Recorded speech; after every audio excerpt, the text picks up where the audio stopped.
సంతోషంగా ఉంది. మంత్రి అయిన తర్వాత మొట్టమొదటిగా నా సొంత గడ్డపై అదే నా శాఖకు సంబంధించి ఈ కార్యక్రమానికి ఆహ్వానించిన మీ అందరికీ, అలాగే ఈ కార్యక్రమంలో పాల్గొన్న మీకు మరొకసారి శుభాకాంక్షలు, ధన్యవాదాలు. యాక్సిడెంట్ అంటేనే ఆ పేరు వింటేనే ఒక గుండె చల్లుమంటుంది. ఎందుకంటే సగటున ఈరోజు ప్రమాదాల బారై చనిపోయే వాళ్ళు ఎక్కువగా ఉన్నారు. హార్ట్ అటాక్ తోనో లేకుంటే నార్మల్ డెత్తుల కంటే ఈ రోజు మన కుటుంబాల్లోనే ఎందనో ఈ యాక్సిడెంట్ వల్ల బలి కావాల్సి వస్తా ఉంది, చనిపోతున్నారు. ఇవన్నీ నివారించాలంటే ముఖ్యంగా అధికారుల వల్ల ఇంకొకరి వల్ల కాదు, మనలో చైతన్యం రావాలా. మనలో ఎప్పుడైతే చైతన్యం వస్తుందో అప్పుడు ఇలాంటి ఘటనలు జరగకుండా మన కుటుంబాల్లో గాని మన స్నేహితులను గాని మనం కాపాడుకోవడం జరుగుతూ ఉంటుంది.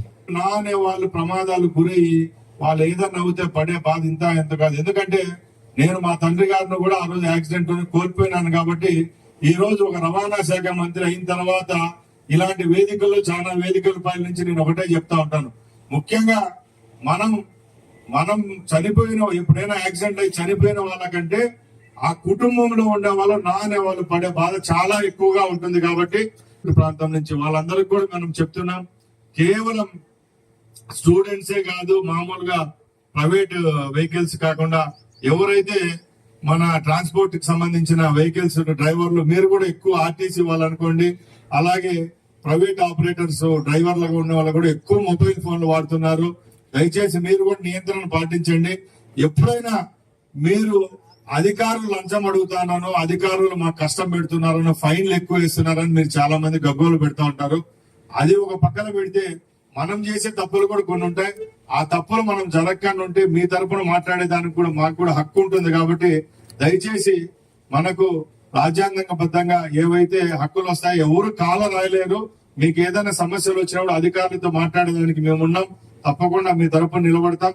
ఎప్పుడు ఒకటి వస్తా ఉంటుంది, డ్రింక్ అండ్ డ్రైవ్ లో పట్టుబడితే 10,000 రూపాయలు ఈ గవర్నమెంట్ ఎందుకు పెట్టిందని చెప్పి చాలా మంది బాధపడతా ఉంటారు. కానీ మనం తాగి బండి ఎందుకు నడిపినాం అనేది ఊరు బాధపడ్డంలా. 10,000 రూపాయలు ఇంత ఫైన్ ఎందుకు కలెక్ట్ చేయాలంటారు అంటే ఏమంటే మళ్ళా 200-300 ఫైన్ వేస్తే మళ్ళీ మరుసటి రోజు తాగొచ్చు అనుకోని మీరు ఫీల్ అవుతారు చాలా మంది తాగే వాళ్ళు. 10,000 రూపాయలు ఫైన్ ఎందుకు వేసింది ప్రభుత్వం? అంత ఫైన్ వేయడం వల్ల అట్లీస్ట్ రేపు రాబోయే కాలంలో ఇలాంటి తప్పిదం చేయరని అంత పెద్ద ఫైన్లు వేస్తారే తప్పక మీ దగ్గర 10,000 రూపాయలు కలెక్ట్ చేసి దాని వల్ల ఏదో ప్రభుత్వాలు బతకాలని చెప్పి ఎక్కడా లేదు.